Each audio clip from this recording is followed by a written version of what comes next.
slovenskemu oktetu, da nas že od vsega začetka spremlja na tej poti. Hvala vsem, ki ste se danes udeležili te tiskovne konference, predvsem pa vsem medijem in poročevalcem, ki boste to sporočilo ponesli bralcem, poslušalcem in gledalcem. Dobro, iniciativna skupina za molitev in post za domovino pred praznikom državnosti spet pripravlja dan molitve in posta za domovino. Letošnje geslo je SOS za Slovenijo, kar pomeni, da je poudarek na svobodi, odgovornosti in sočutju za to našo skupno deželo, to našo skupno domovino. V času med 16. in 24. junijem 2015 ponovno poteka 9-dnevnica, ko za domovino molijo po župnijah, skupnostih in samostanih. Dan molitve in posta za domovino pa bo potekal 24 nepretrganih ur, od torka 23. junija 2015 od 18. ure pa do srede 24. junija 2015 do 6. ure pred, vse do maše za domovino, ki jo bo daroval gospod ljubljanski nadškof in predsednik Slovenske škofovske konference, monsenjor Andrej Gavan. Lepo vabljeni, da se zato jutri ob 18. udeležite pričetka tega 24-urne molitve, lahko pa seveda tudi poudarek na tem, da bodo mladi iz ljubljanskih župnij in okolice v torek ob 7. zvečer tudi sodelovali pri sveti maši pri svetem Jožefu, po maši pa bodo po prestolnici ponesli balone v barvah slovenske zastave s posebnim sporočilom. Iniciativna skupina pripravlja ta dogodek že 5. leto zapored. Pobuda doživlja izjemen odziv po vsej Sloveniji, tako strani različnih skupin kot posameznikov, ki pripravljajo celodnevne ali krajše molitve za domovino. Celoten seznam krajev, kjer bo potekala in poteka ta molitev, ter še mnogo dodatnega gradiva, najdete na spletni strani www.nasadomovina.si. V razmislek o naši domovini, o skrbi za naš skupni dom, vsako leto vključimo predstavnike največjih verskih skupnosti v Republiki Sloveniji, katoliške, pravoslavne, evangeličanske ter islamske. Tokrat smo povabili mlade predstavnike teh skupnosti, s katerimi bomo razmišljali o skupnem dobrem ter o pomenu vere v življenju. Med nami so Marta Habe, predstavnica katoliške cerkve, Alen Novalja za pravoslavno cerkev, Primož Kumin za evangeličansko cerkev ter Lejla Poreč, predstavnica islamske skupnosti v Sloveniji. Gospa Lejla ima zelo malo časa, tako da po pol enih bo morala na dejansko, če smem povedati, lahko povem, pač razgovor za novo delovno mesto, tako da jih bomo seveda tudi to pol enih bo pač odšla, ne glede na to, če se bo tiskovka nadaljevala. No, ne glede na to, kateri veroizpovedi pripadamo, se vsi tukaj pred vami verjetno zavedamo pomembnosti molitve ter posta za življenje. Molitev in post nista cilj sama na sebi, Bog ju ne potrebuje, molitev in post potrebujemo ljudje, kot posamezniki, pa tudi kot skupnost, da postajamo boljši, da se odpremo bližnjemu, da se ne utopimo v sebičnosti in individualizmu. Zato pri iniciativi razumemo domovino kot skupni dom, v katerem smo lahko eno ljudstvo, kot skupno hišo različnih, vendar hčera in sinov istega očeta. Pa me zanima, in s tem bi odprl nekako razmišljanje vas mladih, kako gledate na vprašanje skupnega dobrega in na vzpostavitev bratskega vzdušja v naši družbi. Kako nekako iti proti toku današnje individualistične in potrošniške mentalitete, kako pričevati za Boga in živeti vrednote, ki delajo celotno skupnost. Sem prepričan in tudi, da vsi lahko to podpišemo tukaj za to mizo, da naredijo skupnost boljšo, bolj sočutno in odprto za vse. Še posebno tiste najbolj krhke in ranljive med nami. Pa bi morda podal besedo prvo Marti, Lejli, ne vem, če vas smem kar tako poimensko izvati, ali bi Marta prva? Ja, lahko začnem, pa povem par stvari, ki jih jaz kot sama, kot mlada kristjanka čutim do domovine. Namreč v samem začetku se mi zdi zanimivo, ko sem včeraj zvečer malo razmišljala o tej temi. Včasih je velikokrat pisalo, sploh v času vojne, padel za domovino. In kaj pa to pomeni pravzaprav? Mi si danes ne predstavljamo, kot mladi katoličani, premalokrat se v bistvu predstavljamo, kaj je to v bistvu sploh domovina. In premalokrat se predstavljamo, da je to v bistvu naš dom, za katerega skrbimo vsi. Vsi posamezniki smo odgovorni za to, da domovina je, da lahko živimo v domovini in ne kjerkoli, da se čutimo pripadne prav v domovini. Zdaj pa tudi kot katoličani je pa seveda tudi naša zelo pomembna zadeva, kot v bistvu tudi že sami koncilski odloki v drugem Vatikanskem koncilu pravijo, je treba spoštovati drug drugega, ljubiti drug drugega, da v bistvu lahko skupaj s temi vrednotami živimo v pravi domovini, živimo med sabo v sožitju, v miru in tudi v bistvu, da skrbimo ne samo zase, ampak predvsem tudi drug za drugega.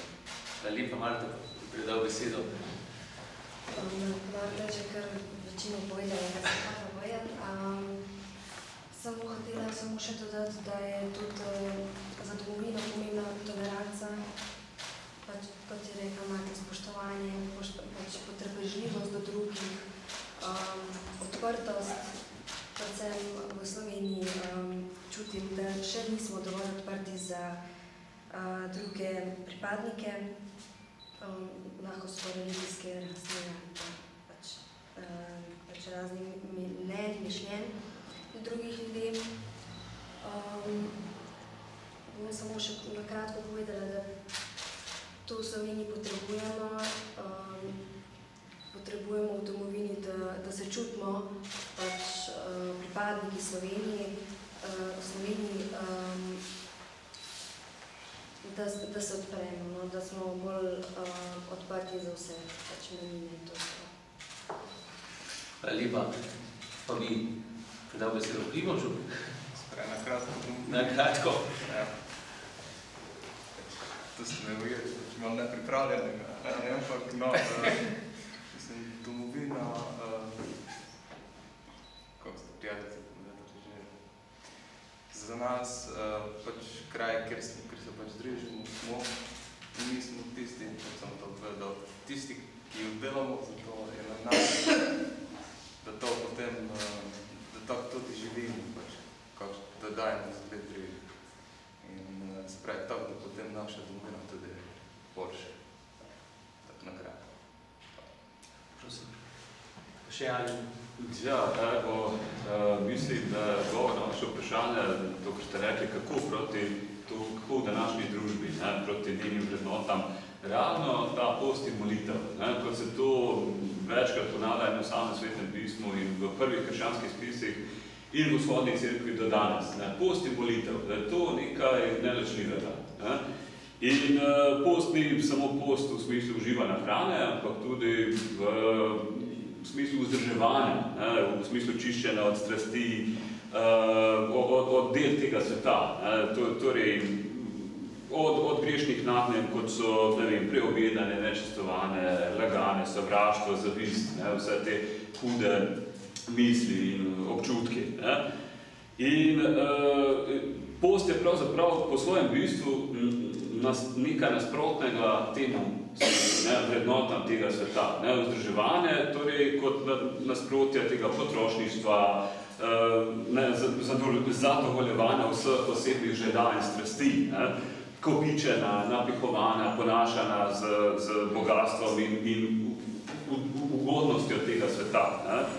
In če pogledamo samo Kristove blagre, blago žalostnim, ponižnim, lažnim in žejnim, preganjanim, vam, ki zdaj jokate, tako naprej, rečemo pa to nekaj neverjetnega, ne, prvič, ko se srečamo s tem, ne, kaj, da je to čista norost, ne, kako zdaj lačni, ženi, ne, in to je ta, v bistvu, ta norost evangelija, da v bistvu rešuje vse težave skozi ravno obratne vrednote temu svetu, ne.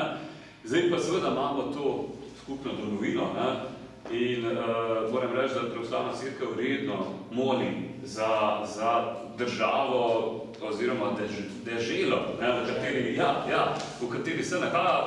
Vsaka pravoslavna liturgija vsebuje nekajkrat molitev, ne, ki se ponavlja, za to mesto, vsa mesta za deželo in vse, ki po veri v njih živijo, Gospodu molimo, ne, in potem cela skupnost odgovarja, ne, Gospodu smili se. Ne.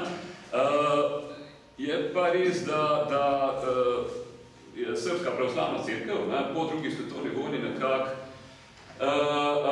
izločila molitev za oblasti.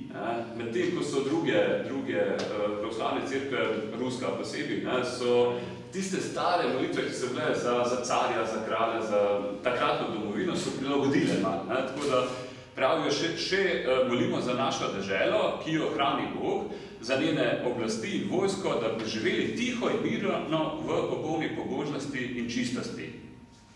In ta molitev se celo izgovarja v najsvetejšem trenutku liturgije, ne, pri prinašanju svetih darov. Tako da no, so tudi druge molitve, ne, ki jih verniki recimo vsak dan molijo, recimo kot so molitve o Bogorodici, Akatist se imenuje taka ena zelo stara krščanska molitev, ne. In tam pač je na koncu ena zelo lepa molitev, ki nekako zaobjame res vse ljudi okoli nas. Torej, molimo Bogorodice, reši nas pred lakoto, epidemijo, pred potresom in poplavo, pred ognjem in mečem, pred upadom sovražnikov in medsebojno vojno, in tako naprej. Tako da, ja, med nami sami. Ja. Tako da, evo, poznam dosti ljudi, ki recimo to molitev Akatist, vsak dan recimo molijo in so torej nekako prispevajo k temu na svoj duhovni način, ne, pa tudi svoje življenje. Hvala lepa. Govorimo o molitvi in postu, tukaj smo pred tistimi mediji, ki nam hočete prisluhniti, pa ne moram, pač jaz sem malce, recimo, kar precej starejši od vas, ne, pa vsekakor ne moram mimo dejstva in občutka, da pač govorimo o nečem, kar je za splošno družbo nekaj arhaičnega, morda nekaj nerazumljivega, pa vendar smo, mislim, vsekakor povezano v duhu, da je to nekaj bistvenega in nekaj zelo pomembnega za nas kot posameznike in za nas kot družbo. Ne? In bi vas prosil še za eno kratko zaključno misel o tem, kaj molitev in post pomeni za vas v osebnem življenju. Pa bi morda, ker se nam mudi.